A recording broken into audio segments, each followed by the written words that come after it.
मोहतरम जगत गुरु शंकराचार्य जी से गुजारिश है कि वो अपनी तस्सुरात पेश करें। ओम नमः शिवाय। ओम नमः शिवाय। ओम नमः शिवाय। इस महान कार्यक्रम के आयोजक गण, आगंतुक अतिथिगण एवं धर्म प्रेमी सज्जनों,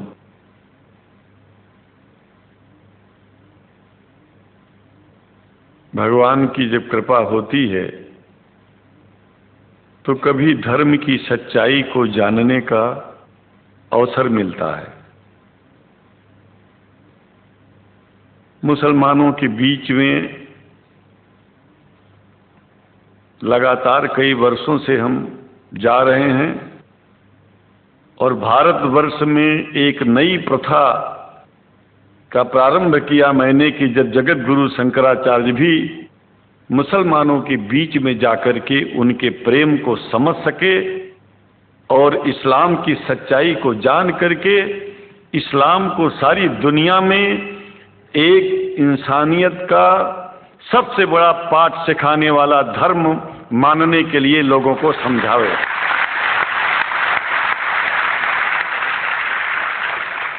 जब लोग इस्लाम को बेदर्द, मुसलमान को बेदर्द, तलवार के जोर पर चलने वाला धर्म बताते हैं तो अगर शायद धरती में कोई दुखी होता होगा तो सबसे ज्यादा दुख मुझको होता है। ये न सच्चाई है और न कभी ये सच्चाई हो सकती है।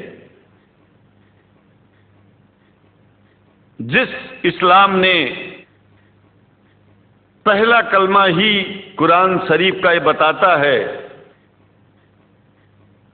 कि नहीं है इबादत के काबिल सिवाय परमात्मा के और कोई, ला इलाहा इल्लल्लाह मोहम्मद रसूल अल्लाह। भला आप बताइए, वेदों का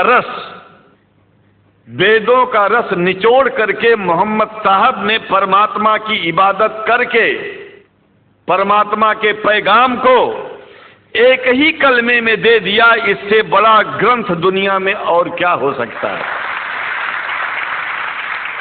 अगर कुरान के पहले कलमे को ही पढ़ करके हिंदू अपने धर्म का पालन करना चाहे तो उससे बड़ा धर्मात्मा शायद कोई नहीं होगा। कुरान को हमने गहराइयों में जा करके तो नहीं अनुभव किया, लेकिन कुरान के मानने वालों के हृदय की गहराइयों में जाके देखा कि अगर इस्लाम को पूरी दुनिया अगर स्वीकार कर ले तो इसमें कोई बुराई नहीं है। इस्लाम परमात्मा के द्वारा बताया गया सिद्धांत है। इस्लाम किसी व्यक्ति का अपना नियम नहीं है, अपना सिद्धांत नहीं है।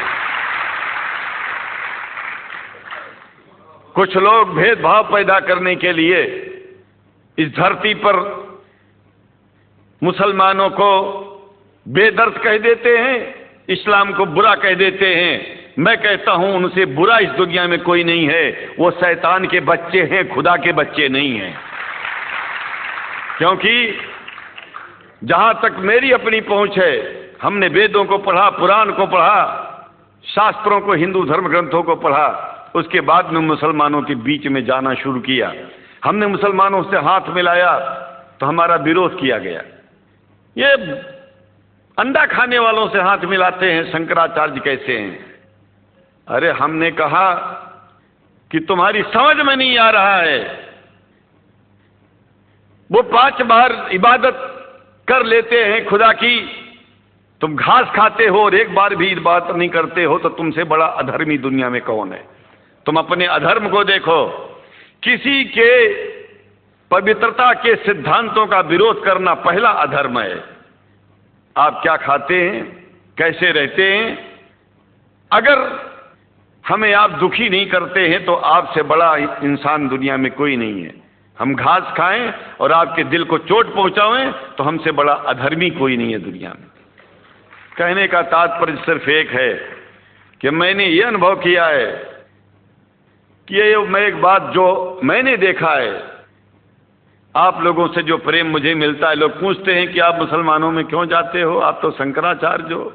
हमने कहा कि भाई मुसलमानों से पूछो कि हमसे इतना प्रेम क्यों करते हैं, वो हमसे जो प्रेम करेगा हम तो जाएंगे। कहा फिर क्या हम प्रेम नहीं करते क्या? हमने कहा कि हम तो तुम्हारे बीच में पैदा हुए और तुम मुसलमानों से प्रेम नहीं करते, इसलिए हम तुमसे प्रेम नहीं करते। मैं आप लोगों के बीच में आकर के एक बात बताता हूं, कुछ समय से हिंदू धर्म के नाम पर कुछ संस्थाएं हिंदू मुसलमानों में भेद पैदा करने के लिए कुछ ऐसा कार्य किया जिसकी वजह से आम हिंदू, सीधा साधा हिंदू बेचारा जान ही नहीं पाता है इस्लाम क्या है और सनातन धर्म क्या है। सनातन धर्म और इस्लाम में कोई भेद नहीं है और हिंदू धर्म तो कोई धर्म ही नहीं है।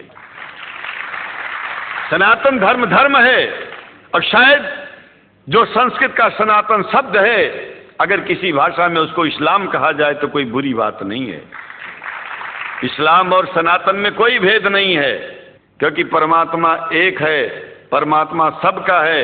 ये संदेश ऋषियों मुनियों ने दिया और यही संदेश, परमात्मा का भेजा हुआ संदेश, स्वयं हमारे मोहम्मद साहब ने इस पैगाम को हमको दिया, तो हम भेदभाव क्यों करें?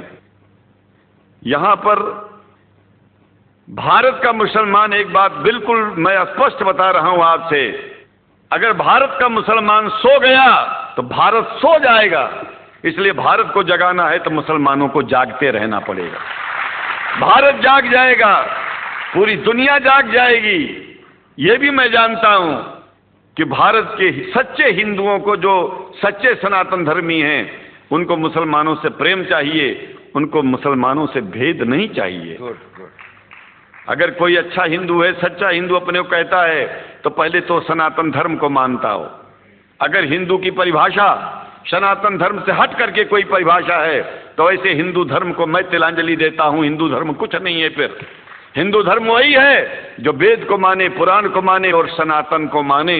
सनातन धर्म धर्म है और उस धर्म को न मान के अपनी एक नई व्यवस्था चलाना शुरू कर दे, इसका मतलब ये है, और नाम भगवान का ले। एक बात और बता देता हूं, भगवान कोई आदमी की तरह नहीं है कि रोज रोज नियम बदलेगा। रोज रोज नियम बदलना आदमियों का काम है।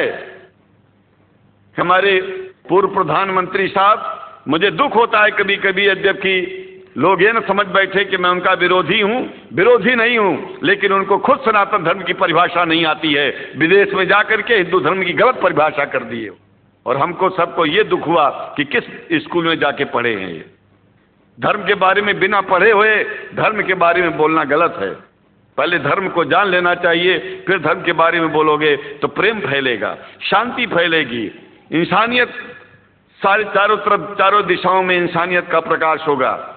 और मैं तो कहता हूं कि अगर शंकराचार्य लोग सब मिलकर के इस विचार में स्थित हो जाएं कि सनातन धर्म वो धर्म है जो इस्लाम से अलग नहीं, इस्लाम वो धर्म है जो सनातन से अलग नहीं, और जो भेद पैदा होता है या राजनीति में होता है, साम दाम दंड भेद, ये राजनीति में है, धर्म में नहीं है।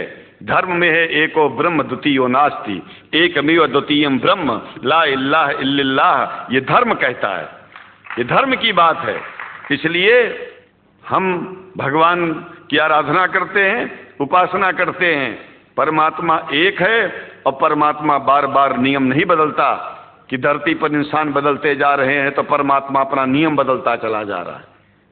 ये एक बात याद रखिएगा, जब से शुरुआत हुई होगी और जब तक ये दुनिया रहेगी, ईश्वर का सिद्धांत एक था, एक है, एक ही रहेगा। मानने वाले आपस में भेद पैदा करें तो इसमें उसका कोई दोष नहीं है।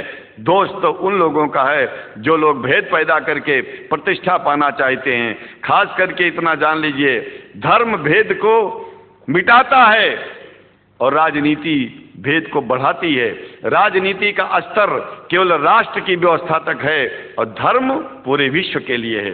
राजनीति से केवल आप देश का हित कर सकते हैं, लेकिन अगर विश्व का हित करना चाहते हैं तो धर्म की आवश्यकता है, और वो धर्म कुरान में स्पष्ट रूप से अच्छी तरह से समझाया गया है, बताया गया है। हमें हिंदी की कुरान भी प्राप्त है, उपलब्ध है, आज अंग्रेजी की भी मिल गई है। और हम तो चाहते हैं हाँ, कुरान शरीफ सारी दुनिया में अगर इस ग्रंथ को पहुंचाया जाए, और पहुंचाना चाहिए। मैं तो मुसलमानों से एक जरूर बात कहूंगा कि आप लोग एक चीज का ध्यान दें, आपके पड़ोस में जिस भी भाषा को जानने वाला व्यक्ति रहता हो, जिस भी भाषा को, कोशिश कीजिए कि आप इस कुरान जैसे पवित्र ग्रंथ को उसको उसकी भाषा में पहुंचाइए। और मेरी समझ में सारी दुनिया में एक कुरान पहुंचेगा तो सारी दुनिया में शांति होगी, सारी दुनिया में अमन होगा, और सारी दुनिया में ऐसे ही इतने प्रेमियों के बीच में शंकराचार्य को पहुंचने में और बोलने में कोई दिक्कत नहीं होगी, संकोच नहीं होगा। आप लोग भी निडर हो जाइए, आप लोग भी संकोच छोड़िए। हम जानते हैं कभी कभी संकोच में, कभी कभी इस देश के कुछ जो फिरका परस्त लोग हैं उनकी उल्टी सीधी योजनाओं में हम लोग एक दूसरे से मिल नहीं पाते। हम हाथ पसारे हुए आपके सामने खड़े हैं, आए हैं, हम आपको गले से लगा रहे हैं, लगाते हैं, दिल भी मिलाएंगे, गला भी मिलाएंगे, और जरूरत पड़ गई तो आप लोगों के लिए दिल कटाने की और सिर कटाने की जरूरत पड़ जाए तो इस्लाम की रक्षा के लिए शंकराचार्य आपका साथ देगा। क्योंकि शंकराचार्य जानते हैं इस्लाम धोखा नहीं है, शंकराचार्य जानते हैं इस्लाम बर्बादी का रास्ता नहीं है। शंकराचार्य को पता है कि जो वेद में लिखा है वही कुरान में लिखा है, इसलिए हमारा धर्म नहीं छूटेगा, हमारा धर्म और आगे बढ़ेगा। अगर हम मुसलमानों को अपना सगा मानते हैं तो मुसलमान परमात्मा का बनाया है, आदमी का नहीं। हिंदू जो अपने को कहते हैं वो भी जान लें कि वो परमात्मा के बनाए हैं, तो मुसलमानों से भेदभाव करना बंद कर दें और हमारी तरह सबसे प्रेम करें। डॉक्टर लखनऊ साहब, देखिए मैं अपरिचित था, जानता नहीं था, और मैं बड़ा प्रसन्न हूँ कि वो समय निकाले और यहाँ आए। उनको तो मैं धन्यवाद क्या दूं, मैं तो ये चाहूँगा कि परमात्मा उनको शक्ति दे कि हम लोगों को सबको ऐसे ही सुंदर दिव्य बड़ी सभाओं में संबोधित करते हुए और हम लोगों के ऊपर वो स्वयं कृपा बनाए रखें, और हम उनके साथ रहेंगे, जहाँ भी जरूरत होगी सदा जीवन में उनका साथ देते रहेंगे। इन्हीं शब्दों के साथ जीवन में अब जब भी याद करेंगे, जब तक मेरा शरीर है हम आपकी सभाओं में आते रहेंगे। ओम शांति शांति शांति।